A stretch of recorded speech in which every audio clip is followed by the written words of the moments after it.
Berikut adalah jawaban dari pertanyaan-pertanyaan yang disampaikan oleh teman-teman kepada kelompok saya, yaitu kelompok 4. Di sini saya akan menjawab pertanyaan dari kelompok 1. Yang pertama ada jelaskan bagaimana pentingnya pendidikan sekolah dalam tinjauan pendidikan sepanjang hayat bagi manusia.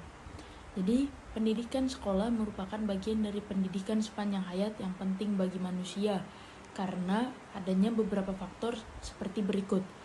Membantu pengembangan personal sepanjang hidup, lalu membantu meningkatkan kualitas hidup secara berkelanjutan, lalu membantu mengikuti perkembangan ilmu dan teknologi, membantu mengikuti perkembangan masyarakat dan budaya, membantu mengembangkan potensi-potensi kepribadian yang ada di dalam diri manusia, membantu menumbuhkan kesadaran bahwa proses pertumbuhan dan perkembangan kepribadian manusia bersifat hidup dan dinamis.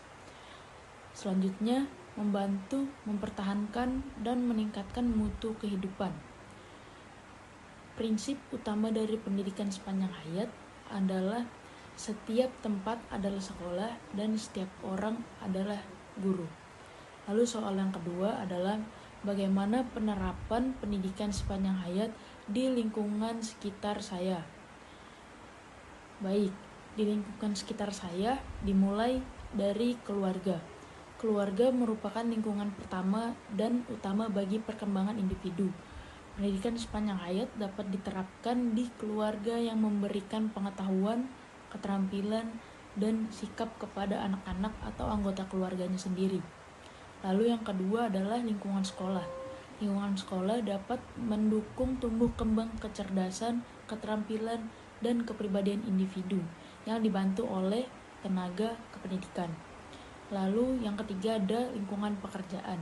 Pendidikan sepanjang hayat dapat diterapkan di lingkungan pekerjaan. Lalu ada juga di lingkungan masyarakat sekitar.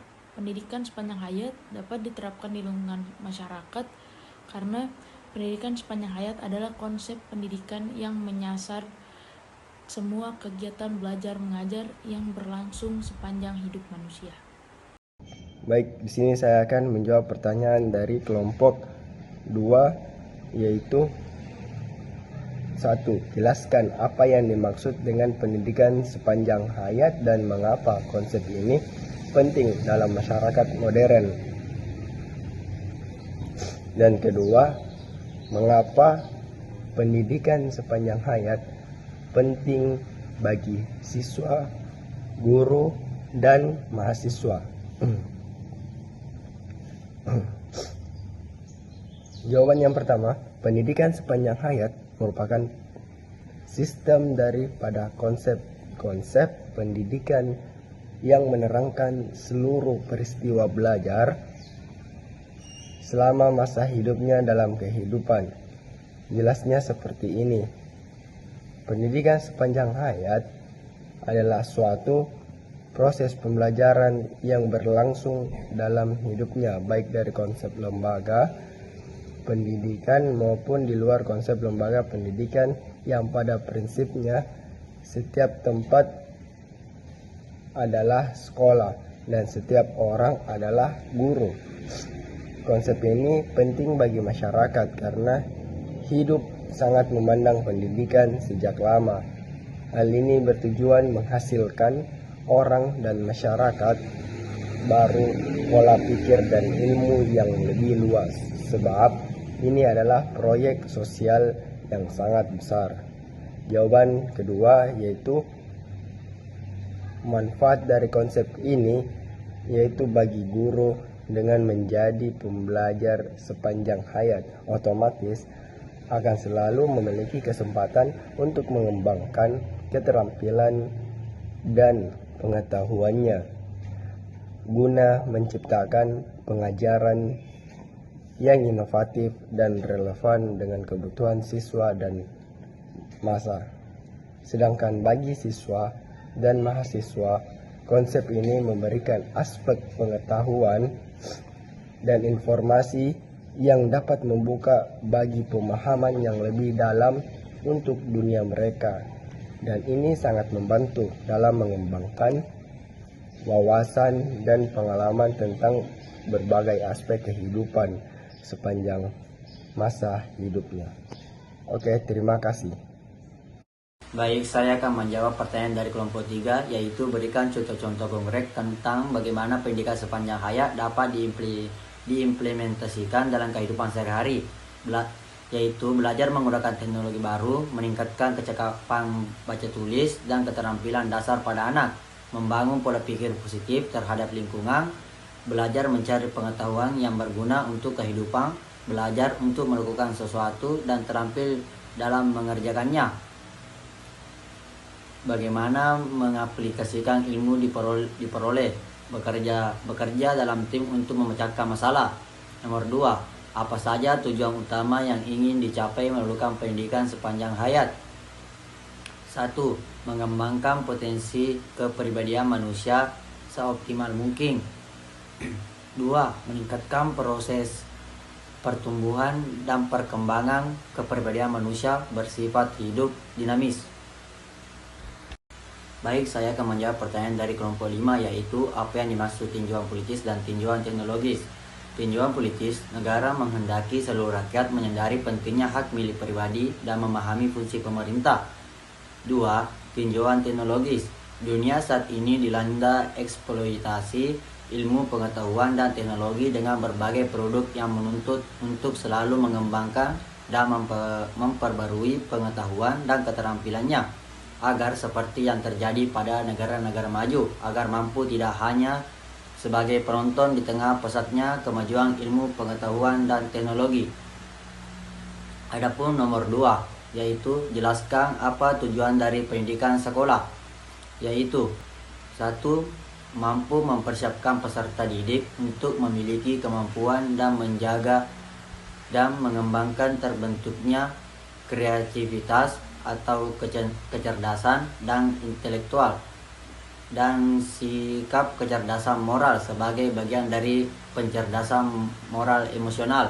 2. Upaya peserta didik untuk mencapai perkembangan baik secara jasmani maupun rohani secara kedewasaan. 3. Membangun watak, sikap, dan kepribadian peserta didik agar menjadi manusia sempurna atau insan kamil. Di sini saya akan menjawab pertanyaan dari kelompok 6, yaitu apa manfaat yang didapat dari pendidikan sepanjang hayat bagi manusia. Yang kedua, sebutkan contoh tujuan dari pendidikan sekolah. Baik, saya akan menjawab pertanyaan yang pertama. Manfaat pendidikan sepanjang hayat bagi manusia yaitu untuk memungkinkan individu untuk terus mengembangkan dan meningkatkan keterampilannya agar dapat bersaing pada pasar global yang semakin kompetitif. Jawaban yang kedua yaitu contoh tujuan dari pendidikan di sekolah yaitu terciptanya manajemen yang transparan dan akuntabel, mengembangkan kinerja profesional guru yang berdampak pada peningkatan hasil belajar dan wawasan global, serta meletakkan kecerdasan dasar, pengetahuan, kepribadian, akhlak terpuji, dan keterampilan untuk hidup secara mandiri. Oke, sekian dan terima kasih. Baik, saya akan menjawab pertanyaan dari kelompok 7. Bagaimana kita dapat memastikan bahwa PSH menjadi aksesibel bagi semua orang, terlepas dari latar belakang, usia, dan kemampuan? Jawabannya adalah untuk memastikan pendidikan sepanjang hayat PSH aksesibel bagi semua, kita bisa 1. Menyediakan sumber daya, membuat materi pembelajaran yang mudah diakses secara online dan offline. Poin kedua, mendukung program gratis atau terjangkau, menawarkan kursus gratis atau dengan biaya rendah. Poin ketiga, fasilitas untuk berbagai usia, mengembangkan program yang sesuai untuk semua kelompok usia. Poin keempat, pelatihan untuk keterampilan khusus menyediakan dukungan bagi individu dengan kebutuhan khusus. Poin kelima, meningkatkan kesadaran, mengedukasi masyarakat tentang kesempatan PSH yang ada. Dengan langkah-langkah ini, PSH dapat menjangkau semua orang. Terus saya akan menjawab lagi pertanyaan dari kelompok 7. Sejauh mana pendidikan karakter di sekolah berkontribusi terhadap pengembangan individu yang siap belajar sepanjang hayat? Pendidikan karakter di sekolah berkontribusi signifikan terhadap pengembangan individu yang siap belajar sepanjang hayat dengan poin 1, membangun nilai-nilai, mengajarkan nilai seperti disiplin, tanggung jawab, dan empati yang penting untuk pembelajaran mandiri. Poin kedua, mengembangkan keterampilan sosial, mendorong kerjasama dengan komunikasi yang penting dalam lingkungan belajar kolaboratif. Poin ketiga, menumbuhkan sikap positif, membantu siswa mengatasi tentang dan melihat kegagalan sebagai bagian dari proses belajar. Poin 4, mendorong rasa ingin tahu, menciptakan lingkungan yang merangsang eksplorasi. Baik, saya akan menjawab pertanyaan dari kelompok 8, yaitu apa peran masyarakat dalam mendukung pendidikan luar sekolah sebagai bagian dari PSH. Masyarakat dapat berperan dalam mendukung pendidikan luar sekolah atau PLS sebagai bagian dari pendidikan sepanjang hayat atau PSH, menggalang dana, bahan, atau tenaga kerja untuk revitalisasi sekolah, menumbuhkan kesadaran, minat, dan semangat masyarakat untuk belajar secara berkesinambungan. Nomor 2, bagaimana cara mengevaluasi efektivitas pendidikan luar sekolah dalam konteks pengembangan individu? Evaluasi yang baik dan efektif dapat memberikan umpan balik yang tepat kepada siswa dan membantu mereka dalam mencapai hasil belajar yang optimal. Penerapan evaluasi yang terancang, sistematis, dan berkelanjutan dapat meningkatkan kualitas pembelajaran dan hasil belajar siswa. Nomor 3, apa contoh program pendidikan luar sekolah yang efektif dalam meningkatkan keterampilan dan pengetahuan masyarakat? Yaitu kursus keterampilan pengolahan data, pelatihan fotografi, atau pelatihan keamanan siber dapat membantu seorang memperoleh keterampilan khusus yang dapat meningkatkan peluang karir mereka. Saya akan menjawab pertanyaan dari kelompok 9. Jelaskan implementasi dari pendidikan sepanjang hayat. Ya, jawabannya adalah 1. Kurikulum fleksibel, menyusun kurikulum yang dapat disesuaikan dengan kebutuhan individu. Kedua, akses mudah, menyediakan akses ke sumber pendidikan baik online maupun offline. Poin ketiga, pelatihan keterampilan, menawarkan program pelatihan yang sesuai dengan perkembangan zaman. Terus poin keempat, partisipasi masyarakat, mengajak komunitas untuk terlibat dalam proses pendidikan. Poin kelima, kesadaran pendidikan, meningkatkan pemahaman tentang pentingnya belajar terus-menerus. Poin keenam, evaluasi berkala,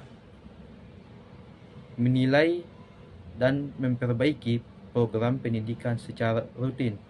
Tujuannya adalah untuk memastikan semua orang dapat terus belajar sepanjang hidup mereka. Terus saya akan menjawab lagi pertanyaan dari kelompok 9, apa yang dimaksud dengan konsep pendidikan sepanjang hayat?